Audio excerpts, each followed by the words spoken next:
Pak, tapi sekarang udah pensiun juga mungkin dari polisi, Pak. Itu juga sama apa namanya perjalanan hidup dia itu hampir sama seperti saya, Pak. Jadi terkakek-kakek malah dia hebat. Polisi kan juga apa ya, persaingannya cukup ketat begitu. Tapi sebetulnya beliau sangat bagus, itu adik saya, itu bagus, alhamdulillah dapat bintang 1 juga, Pak. Tapi mungkin sudah pensiun. Namanya kok lupa ya, siapa ya.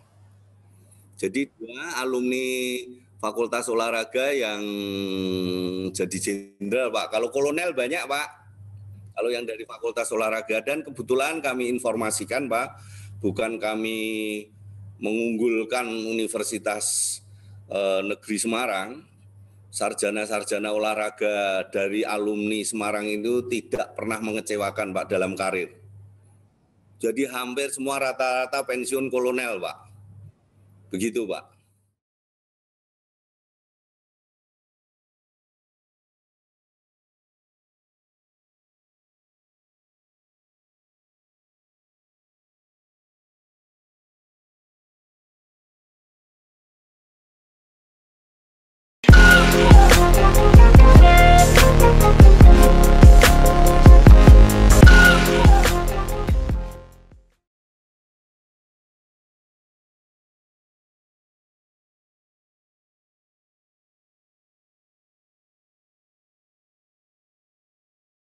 Assalamualaikum warahmatullahi wabarakatuh.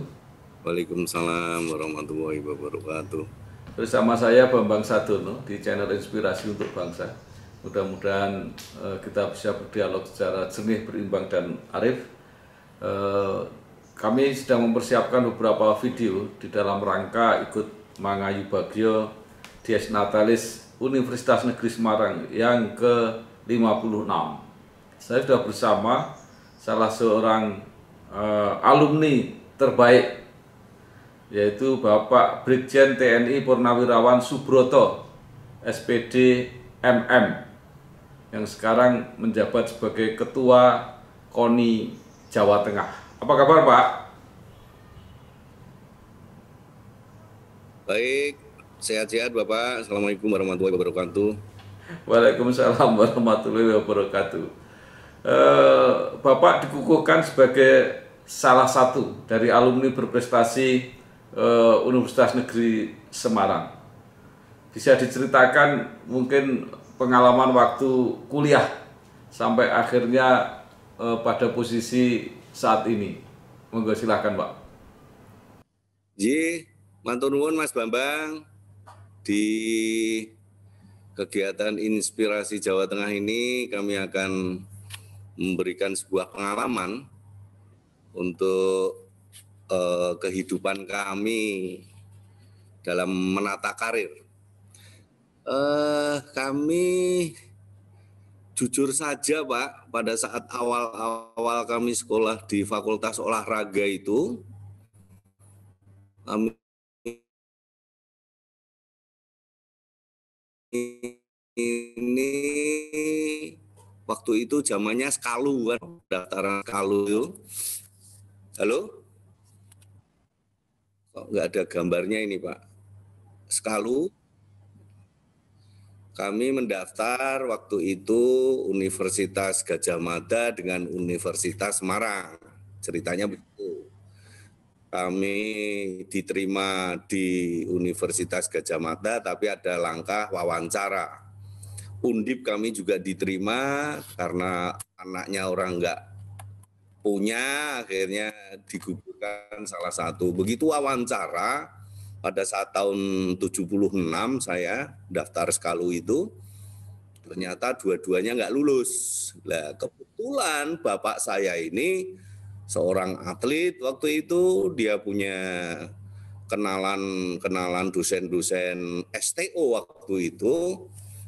Kamu kan pinter olahraga, coba kamu masuk aja lah di sekolah tinggi olahraga gitu. Akhirnya kami menghadap salah satu dosen, kalau tidak salah waktu itu namanya Pak Dardiri, Saya ke sana diarahkan, wes kowe daftar kono, wes engko mesti akan jadi apa ya, mahasiswa karena kamu kan juga atlet. Waktu itu begitu, Pak. Kebetulan sebelum masuk ke Fakultas Olahraga itu kami jadi pemain sepak bola junior di Salatiga, terus kami sempat dikontrak di Perhutani sebagai junior pemain sepak bola waktu itu. Terus kami juga menjuarai beberapa event cabang olahraga, bulu tangkis, terus tenis meja waktu itu. Kami geluti pada saat awal itu kami di tenis meja, itu pasti saya masuk final. Terus yang menarik saya di bulu tangkis. Waktu itu di bulu tangkis di Salatiga itu yang pribumi itu hanya saya, Pak. Semua itu dari keturunan. Akhirnya kami jadi PB junior PBSI-nya Salatiga. Dan kami berprestasi, akhirnya dikontrak oleh klub Bea Cukai waktu itu. Itu dasar kami punya basic olahraga. Akhirnya kami daftar, Pak. Begitu daftar, yang dites kan semua materinya materi permainan. Ya tidak masalah bagi saya. Selanjutnya, alhamdulillah juga teori-teori saya juga tidak begitu kesulitan lah, karena bisa belajar. Terus sebagai informasi, saya sebelum sekolah SMA, saya SMP-nya hanya 2 tahun, Pak. 2 tahun, terus kami SMA, jadi untung 1 tahun. Selanjutnya kisahnya saya di SMA negeri, setelah itu masuk ke Fakultas Olahraga.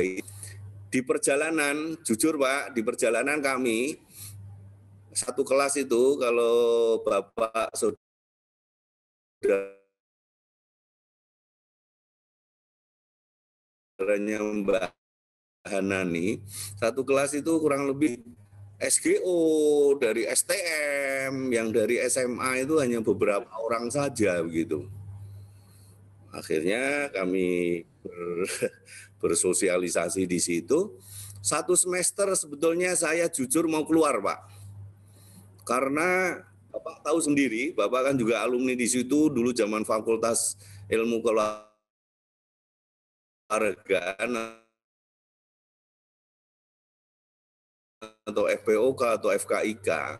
Kuliahnya di kuliah umum itu di IKIP, kalau kuliah materi pelajaran olahraga itu di Pegandan. Selanjutnya kalau teori-teori olahraga itu ada dulu di mana? Di GOR Simpang 5, renang di kolam renang berhadapan dengan jalan apa itu Pak ya? Terus atletik di Mogas, jadi muter-muter begitu Pak. Lah muter-muter itu kan kami nggak punya sarana Pak. Saya itu, mohon maaf Pak, saya pertama itu kos ikut bude saya di Jomblang. Kuliahnya di Pegandan Pak. Lah angkot itu ada di belakang Karyadi. Jadi saya jalan kaki dari Jomblang menuju ke belakang Karyadi itu tiap pagi Pak. Naik angkot. Lah kalau perpindahan kuliah ini kan juga naik angkot Pak. Jadi karena nggak punya apa-apa, sepeda juga nggak punya. Akhirnya kita andalkan fisik saja. Alhamdulillah 1 semester itu ada kok saya rasakan begitu, kok sekolahnya beratnya itu ya fisik. Selanjutnya juga kami mohon maaf tidak punya sarana prasarana pendukung sehingga agak susah. Nah, begitu kami akan mengundurkan diri, maksudnya itu enggak kerasan saya matur sama waktu itu kalau tidak salah Pak Dirham atau Pak Bowo itu, saya agak lupa waktu itu PD3. Wah, saya mau mengundurkan diri. Loh, kowe iki piye? Ditanya begitu. Kowe iki piye? Wong kamu itu tak ajukan beasiswa Super Semar kok malah mundur. Wah, saya kaget, Pak. Begitu saya kaget, lah dasarnya apa Pak? Saya kok diajukan beasiswa Super Semar, ya nilaimu apik. Nah, disitulah tertantang lagi, ya wis lah aku nggak sido keluar, akhirnya dapat beasiswa Super Semar Pak, alhamdulillah. Itu mulai semester 1 sampai dengan selesai. Dan malah sudah jadi tentara ya masih jalan juga itu. Akhirnya saya stop. Dari mulai 7.500 sampai dengan saya dapatnya 15.000. Waktu itu ya lumayan, kuliah masih bayarnya kalau tidak salah 25.000, sehingga orang tua saya itu hanya ngasih beras, Pak. Jujur saja, ini perjalanan hidup saya waktu itu, akhirnya dapat beasiswa itu. Berjalanlah, alhamdulillah, kami kuliah tidak ada halangan. Nah, yang menarik sekali, Pak, saya itu yang hampir gagal itu olahraga cabang senam, Pak. Yang paling saya tidak lulus, bukan tidak lulus, paling terakhir lulus itu lompat kuda-kuda, Pak, yang pakai salto itu tuh. Wah, sampai kepalanya kena dan lain sebagainya. Itu suatu apa ya? Suatu menurut saya suatu tantangan dalam perjalanan perkuliahan di Fakultas Olahraga. Kalau yang namanya permainan saya nggak ada masalah, Pak, semua bisa. Kalau teori juga tidak ada masalah, tapi yang saya paling waktu itu ya senam itu, Pak, dengan berganti. Wah, itu paling berat, Pak, waktu itu. Ini Pak, cerita kuliah. ya, Pak Subroto, mulai kapan pengen masuk TNI itu, Pak? Jadi begini, Pak, waktu itu kami mendapat surat panggilan untuk menjadi sekolah perwira wajib militer. Terus saya kaget, Pak, dapat surat itu karena saya tidak merasa mendaftar. Terus kami tanyakan ke Ajendam, Pak, kok saya dapat surat ini? Ya kamu karena beasiswa Super Semar. Otomatis kelihatannya gitu, ada tawaran-tawaran karena juga Ajendam datang ke fakultas waktu itu kalau tidak salah untuk mendata. Yang secara kebetulan pada saat era itu dibutuhkan calon-calon perwira yang bisa membidangi masalah jasmani militer begitu ya. Yang notabene lulusan-lulusan dari sarjana olahraga, kira-kira begitu, Pak. Akhirnya kami masuk dan khusus tesnya itu, Pak, kami di Jakarta. Tidak di Semarang karena teman kami ada 2 yang mendaftar karena dia tidak beasiswa, dia mendaftar itu tesnya di Semarang. Ada 2 teman saya yang namanya Warih, kemarin juga sudah kolonel, sudah purna. Edi Yuswoyo juga sudah kolonel, sudah purna juga. Ada yang perempuan itu di bawah saya ya, Pak ya. Ada satu kelas, apa namanya itu? Itu Endang, bukan Endang Hanani ya, siapa ya? Itu masuk tapi di bawah saya, Pak, angkatannya. Terus kami masuk. Alhamdulillah, yang waktu itu menarik, Pak. Saya mulai kecil sampai dengan tes di Jakarta itu belum pernah ke Jakarta, Pak. Nggak tahu Jakarta itu. Wah, di tengok naik angkot, tidur di tempat saudara. Itulah perjuangan hidup saya.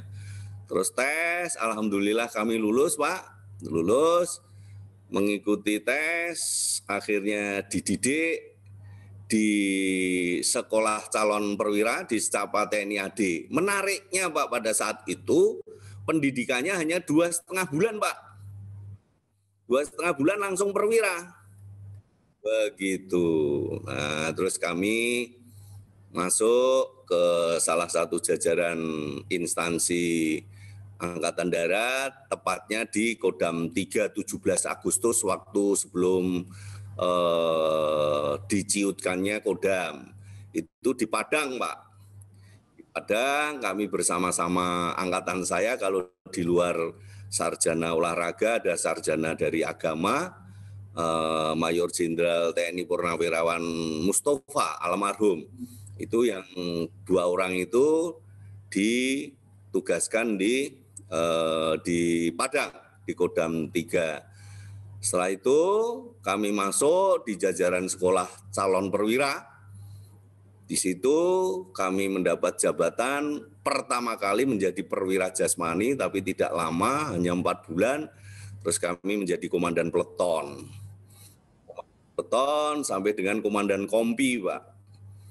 Itu selesai, komandan kompi karena disundul sama junior-junior, kami harus geser waktu itu ke Jasdam, Jasmani Kodam, karena pembentukan baru.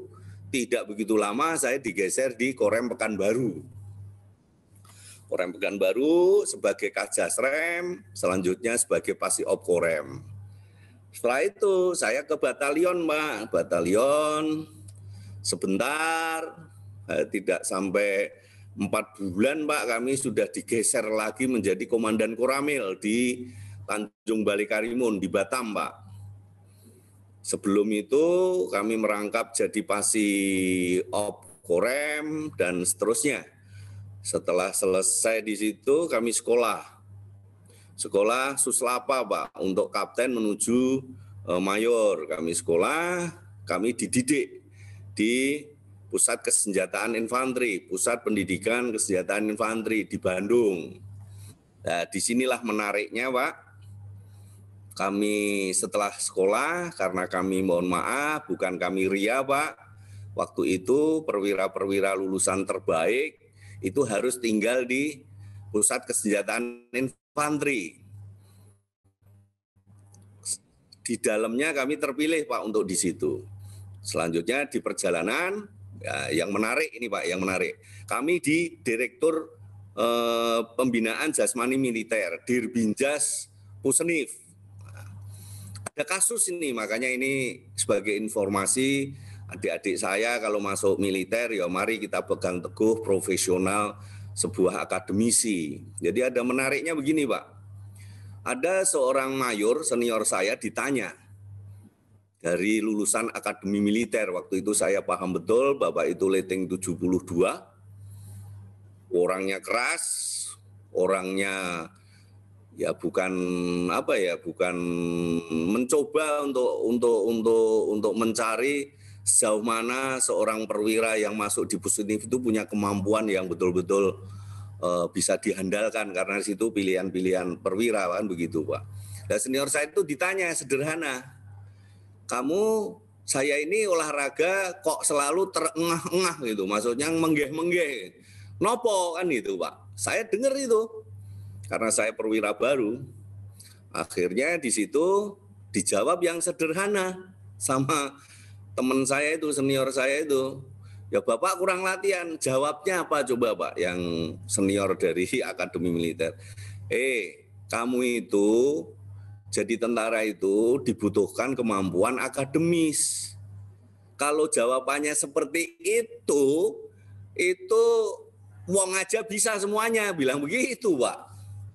Waduh, saya begitu dengar sedih juga. Harusnya kan kita sebagai akademisi yang tahu tentang ilmu-ilmu pengetahuan olahraga berkaitan dengan olah fisik itu kan ada dasar-dasar pengetahuan yang mendukung itu, seharusnya itu.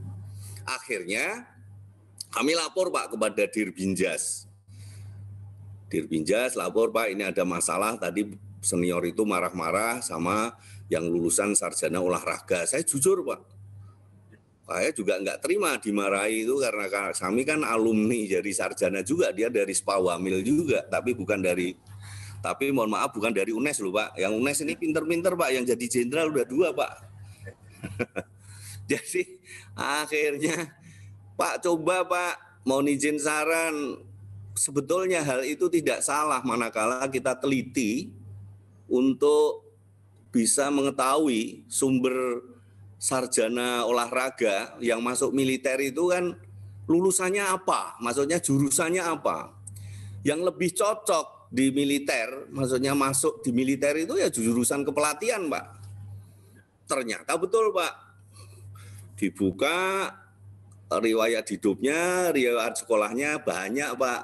Yang dari olahraga rekreasi, yang dari, bukan saya sekali lagi mengecilkan arti jurusan, Pak, ya. Justru kita lebih kepada waktu itu. Saya masih kapten loh, Pak, itu. Saya ingat betul masih kapten, saya mengkritisi seyogianya Angkatan Darat memberikan alokasi itu dihadapkan dengan jurusan yang kompetensinya berkorelasi dengan tugas pokok apa yang dilakukan, yang sebetulnya ya olahraga prestasi, Pak. Nah, di situ kan, atau olahraga kepelatihan yang sebetulnya di situ itu akan lebih konkret tuh, bisa memahami perkembangan jasmani militer. Akhirnya betul Bapak, terus kami di situ juga berbuat. Saya akademisi karena saya juga selalu mengkomunikasikan dengan profesor sarjana olahraga yang ada di Universitas Bandung. Kebetulan namanya Prof. Harsono, itu sebagai orang tua kami yang selalu kami mengeluh ada permasalahan-permasalahan angkatan darat berkaitan dengan pembinaan jasmani. Akhirnya saya ditanya masalah kesegaran jasmani, tes periodik kesegaran jasmani atau SAMAPTA. Akhirnya ditemukan Pak sebetulnya salah dalam urutan itu gitu. Nah, begitu urutan, karena kami seorang akademisi tidak hanya bicara teori di hadapan komandan, saya teliti Pak. Saya teliti ternyata betul apa yang disampaikan oleh Prof. Harsono tersebut, masalah kegiatan yang berkaitan dengan tes jasmani militer. SAMAPTA A, SAMAPTA B. Alhasil itu dijadikan dasar. Itu pangkat kapten kami menunjukkan bahwa kita itu punya kemampuan untuk katakanlah penelitian, Pak. Nah, yang kami rasakan, mohon maaf sekali lagi saya nyun sewu, saya tidak ria menyombongkan diri saya bisa. Karena saya merasa Pak pada saat kami sekolah di Pusenif itu, kalau kita tidak punya kemampuan yang unggul begitu, kita kalah Pak dengan bersaing dengan akademi militer, itu hal yang biasa. Karena yang dilihat keterbatasan tempur itu kan terbatas kalau dari sarjana olahraga atau dari Spawamil atau dari Spamilsub. Kalau yang dari akademi kan ilmu-ilmu militernya tinggi. Disitulah kita harus lebih satu melangkah untuk bisa mewarnai kemampuan akademisi untuk kepentingan diri kita pribadi dan kepentingan alumni-alumni dari sarjana. Ya mohon maaf, sekarang itu jarang Pak. Adik-adik saya gitu membuat penelitian masalah jasmani militer. Seharusnya diteliti, harus berani meneliti. Sehingga ada nilai plus yang nanti ujungnya saya ceritakan Pak. Setelah itu kami di situ itu berubah untuk penelitian, untuk bisa memperlihatkan bahwa sarjana olahraga ini tidak hanya bisanya melatih olahraga, tidak. Kita bisa membuat suatu kepentingan pembangunan jasmani militer Angkatan Darat waktu itu. Nah ini kami coba terus. Akhirnya kami ikut ujian Pak, ujian untuk menjadi komandan kompi. Komandan kompi sekolah Suslapa Infanteri, ini cukup berat Pak. Zaman itu Dirbinsennya, Direktur Pembinaan Kesenjataan Infanteri itu Pak Luhut Panjaitan, kolonel dari sarjana Spawamil itu yang ikut itu hanya saya, lainnya itu dari akademi militer sekian orang. Alhamdulillah hanya dipilih 2, saya masuk salah satu Pak. Seperti ini. Akhirnya saya belajar ilmu-ilmu militer benar, yang betul-betul untuk menambah ke depan itu seperti apa. Ya alhamdulillah Pak, dengan saya jadi komandan kompi selama hampir 8 bulan. Terus ada tes, Sesko TNI Angkatan Darat. Ini menarik juga Pak, saya masih pangkat kapten. Begitu ada, kalau tes gitu kan ada seperti kucing klinik gitu Pak, seperti ada penataran. Lah saya ini nggak ikut penataran Pak, komandan saya marah-marah, loh kamu kok nggak ikut penataran gitu. Loh mohon izin Pak, kami kan masih kapten. Oh enggak, ada aturan baru itu kapten boleh itu ikut tes gitu. Akhirnya kami ikut Pak. Satu-satunya waktu itu di kami yang dari Spawamil itu yang ikut ikut di penataran itu saya. Dengan pangkat kapten, temennya sudah mayor semua Pak, teman saya. Ada yang letkol, ada yang mayor. Alhasil saya lulus Pak, pangkat kapten. Begitu saya tes di Sesko Angkatan Darat, Seskoat, tes wawancara, itu malah saya mau diusir. Loh, kowe kapten kok kesini ngapain? Ngantar siapa kamu? Loh, kami ikut tes. Waduh, kaget Bapak itu.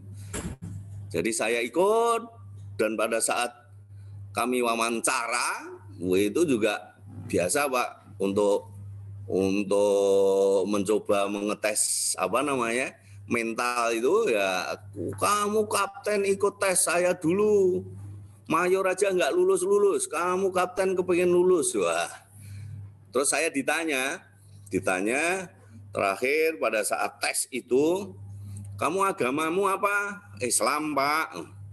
Terus saya suruh baca salah satu ayat Al-Quran. Kebetulan yang nguji itu Pak habis pulang dari haji, saya ingat betul. Ini tergantung Pak Haji. Kalau kamu bisa apa yang dipertanyakan masalah ayat suci Al-Quran ini kamu bisa, kamu lulus. Oh, betul Pak, kami dites. Alhamdulillah bisa Pak. Kebetulan yang ditanyakan itu saya paham kan begitu. Alhasil kami lulus Pak. Lulus. Lah ini hidup ini memang yang nata itu Allah Subhanahu wa taala Pak, Tuhan Yang Maha Esa. Saya lulus cadangan karena kapten Pak. Ditanya sama pimpinannya. Waktu itu Pak Yunus Yosvia. Ada cerita khusus dengan Pak Yunus Yosvia. Jadi peran seorang prajurit ini juga selain dia punya kemampuan profesional, juga harus punya kapabel dengan para pimpinan. Dilulus Pak Yunus Yosvia tanya, kamu udah lulus? Siap sudah Pak, tapi cadangan. Oh enggak, kamu harus berangkat. Kamu bulan depan kan sudah mayor. Alhamdulillah Pak, saya itu akhirnya mayor, ikut berangkat begitu Pak. Disitulah nasib saya yang betul-betul sangat-sangat kami bersyukur kepada Allah Subhanahu wa taala bahwa hidup kami ini ditata memang oleh Allah Subhanahu wa taala. Akhirnya kami ikut sekolah Seskoat dengan masuk pangkat kapten. Setelah itulah bertugas Pak di Mabes TNI, di Sospol Mabes ABRI. Waktu itu masih ada dwifungsi ABRI sehingga ada Sospol. Kami pindah ke mana? Ke Kalimantan di Paban Madya Sospol. Setelah itu kami menjadi Dandim Pak. Dandim.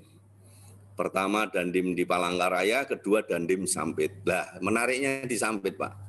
Bapak mungkin pernah membaca, pernah mengikuti sejarah bangsa kita.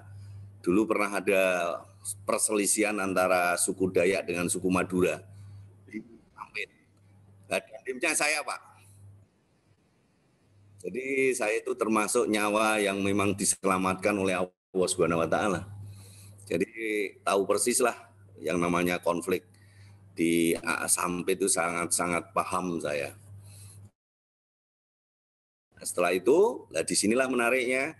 Begitu pimpinan Dandim ada permasalahan yang apalagi itu tingkatnya nasional, bahkan diindikasikan ada sarannya dan lain sebagainya. Saya masuk kotak Pak, nggak punya jabatan saya Pak. Jujur saya nggak punya jabatan, padahal saya sudah mau dilantik menjadi wakilnya Danrem. Tanggalnya sudah ada, harinya sudah ada Pak. Akhirnya diralat nggak jadi. Begitu. Nggak apa-apa, memang itu kami siap. Memang seorang komandan itu manakala membina sebuah instansi militer, kalau terjadi kesalahan ya risikonya itu.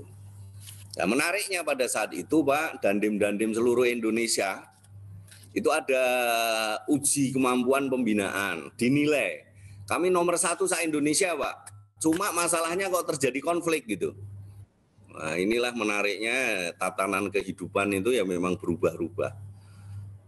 Setelah itu kami tidak punya jabatan kurang lebih 5 bulan, akhirnya kami dapat jabatan, pindah ke namanya Pusat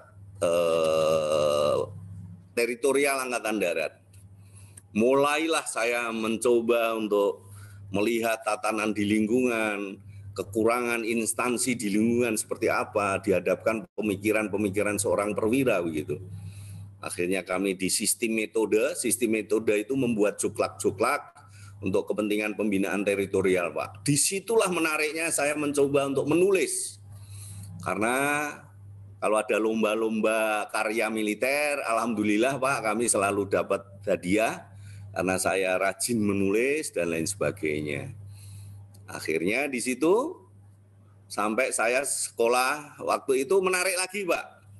Saya ini letkol cukup lama di situ, nggak naik-naik pangkat kolonel. Padahal teman saya yang kinerjanya hanya seperti itu nggak malah naik gitu. Saya yang mati-matian nggak naik gitu. Waktu itu ada penawaran Partai Demokrat baru. Yang notabene dulu Pak SBY itu asisten saya, Pak, di Kodam. Di mana? Di Mabes TNI gitu loh. Nah, saya ditawari, tok kowe masuk Partai Demokrat aja. Karena saya waktu itu nggak naik-naik, saya ngadep wakil komandan, Pak. Mohon izin, Pak, kami akan keluar jadi militer untuk masuk Partai Demokrat karena ada tawaran dari teman-teman yang sekarang tergabung di Partai Demokrat pimpinan Pak SBY. Wah, akhirnya nyun sewu, Bapak, saya dimarahi.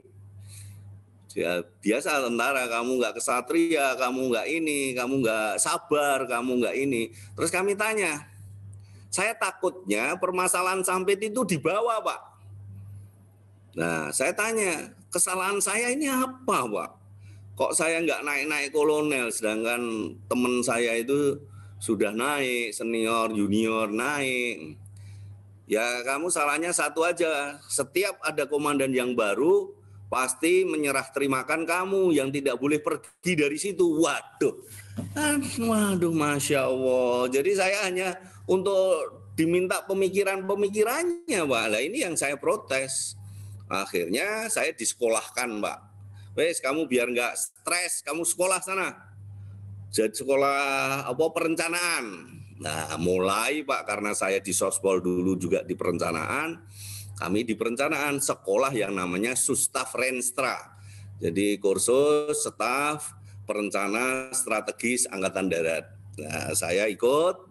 Waktu itu ada janji, kalau dapat nomor 1-2 langsung jadi asisten. Alhamdulillah Pak, saya dapat ranking. Akhirnya dapat kolonel, begitu Pak ceritanya. Terus kami pindah ke Kodam Brawijaya. Kami juga sama. Nah, ini menarik, Pak. Masalah sekolah. Ada sekolah yang namanya Sesko TNI. Nah, waktu kami sekolah Sesko Angkatan Darat itu, apabila rankingnya 1 sampai dengan 25 itu otomatis dipanggil untuk sekolah Sesko Abri dulu, Pak. Sesko Abri. Nah, ternyata karena mohon maaf, karena saya mungkin tidak punya jejaring yang ini, saya nggak terpanggil. Malah terpanggilnya setelah saya pangkat kolonel, jadi asisten. Nah, ini menarik, Pak.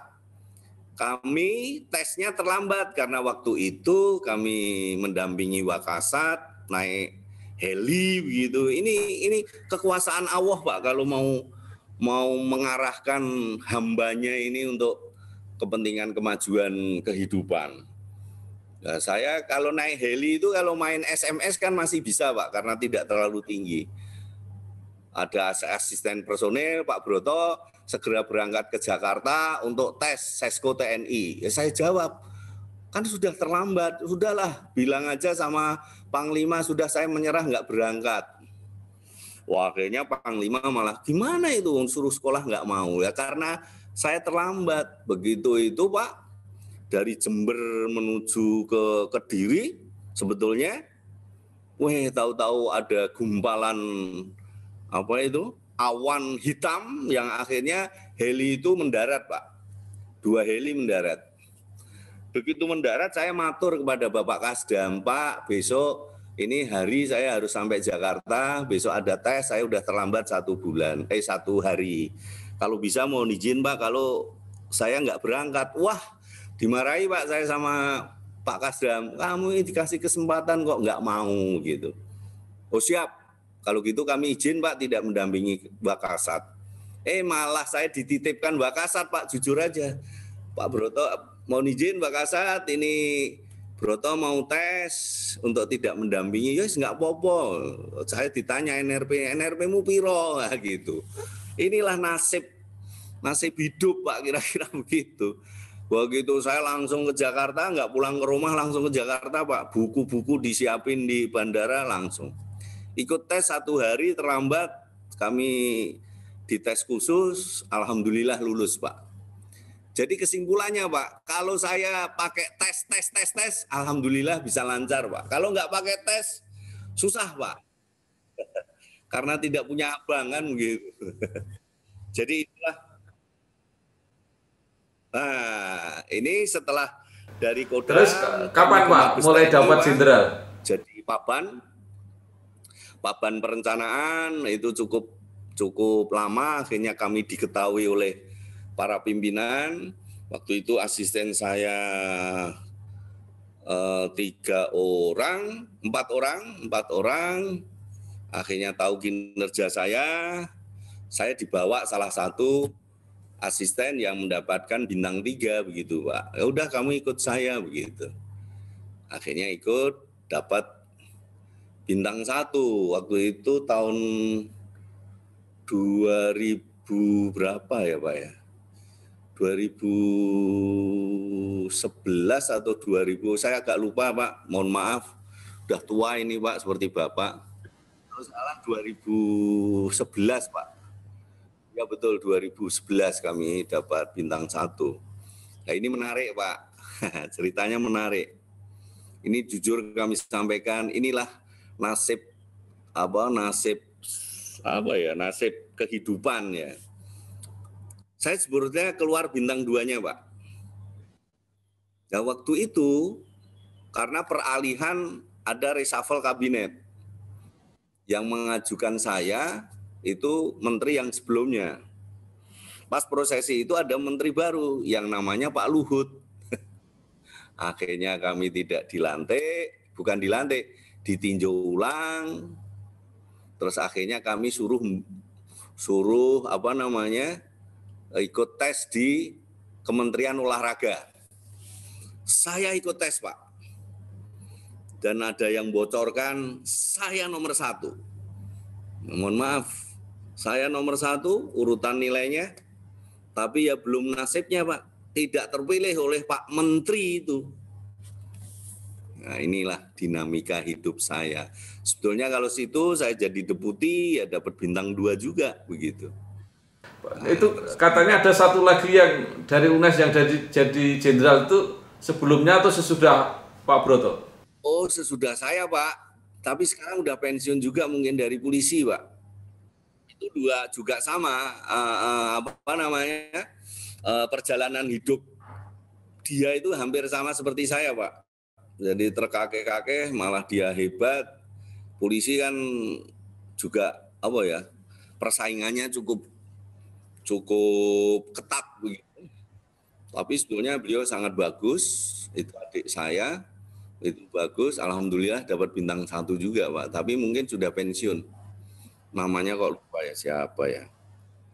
Jadi 2 alumni Fakultas Olahraga yang jadi jenderal Pak. Kalau kolonel banyak Pak, kalau yang dari Fakultas Olahraga. Dan kebetulan kami informasikan Pak, bukan kami mengunggulkan Universitas Negeri Semarang, sarjana-sarjana olahraga dari alumni Semarang itu tidak pernah mengecewakan Pak dalam karir. Jadi hampir semua rata-rata pensiun kolonel Pak. Begitu Pak. Lalu bagaimana akhirnya bisa di KONI Pak? Nah, sejarahnya di KONI jujur saja Pak. Ada teman yang mendorong saya yaitu Prof. Tandyo gitu, dulu adik kelas saya, berpikir bahwa KONI mbok dipimpin yang dari olahraga begitu ceritanya Pak. Nah, oke lah kami ikut begitu. Alhamdulillah sampai sekarang Pak begitu. Itu tahun berapa Pak terpilih sebagai ketua KONI Pak? Tahun 2000, ini 2000 berapa? 2021, 2017 Pak. 2017, akhir 2017. Jadi ini sudah jabatan kedua Pak, bukan? Pertama Pak, pertama kan masa periodenya kan 4 tahun. Nanti ini tahun terakhir bagi saya sebagai yang dituakan mengkoordinir cabang olahraga Pak. Oke. Baik Pak Broto, terakhir apa saran dan harapan panjenengan terhadap UNES khususnya Fakultas Olahraga? Tentunya ada dua hal, karena saya ini juga kehidupan di militer dan faktanya sampai sekarang juga banyak adik-adik saya yang masuk di militer begitu. Satu, kalau punya kemampuan berkeinginan ke situ, siapkanlah profesional kemampuannya, sehingga akan memberikan warna khusus bagi UNES terhadap trust, terhadap kepercayaan seorang pimpinan di instansi Angkatan Darat. Itu sangat penting, Pak. Nah, trust terbangun manakala prajurit itu punya kemampuan lebih dari sisi apa saja. Apalagi secara khusus kalau dari sarjana olahraga ya dia harus menguasai dan bisa membuat sebuah argumen kajian untuk kepentingan pembangunan jasmani militer Angkatan Darat. Terus selanjutnya itu untuk adik-adik, selanjutnya untuk UNES sendiri. Mari, karena kita seorang akademisi yang punya trilogi pembangunan punya tridharma perguruan tinggi, mari kita tidak henti-hentinya untuk bersama-sama membuat suatu terobosan-terobosan baru untuk kepentingan pembangunan olahraga di Jawa Tengah, khususnya nasional pada umumnya. Yang perlu dicontoh adalah dosen-dosen ini juga sudah berkiprah, seperti Prof. Tandio itu sangat dipercaya oleh Kemenpora begitu untuk membuat sebuah suatu masukan untuk kepentingan olahraga begitu. Ini sangat bagus sekali, sehingga dua hal ini yang saya titipkan, mari kita maju di dalam profesionalitas. Secara khusus mohon izin, mudah-mudahan UNES pada umumnya dan Fakultas Olahraga pada khususnya bisa maju melahirkan alumni-alumni yang handal, profesionalisme, dan diberi kepercayaan kepada lingkungannya. Matur nuwun Pak Bambang. Matur nuwun, nggih. Terima kasih pada Bapak Brigjen TNI Purnawirawan Subroto SPD MM, Ketua KONI Jawa Tengah, alumni Universitas Negeri Semarang yang telah membagikan pengalaman dan harapan sarannya kepada Universitas Negeri Semarang dalam suasana Dies Natalis yang ke-56. Sekali lagi terima kasih Pak, sukses. Wassalamualaikum warahmatullahi wabarakatuh. Warahmatullahi wabarakatuh.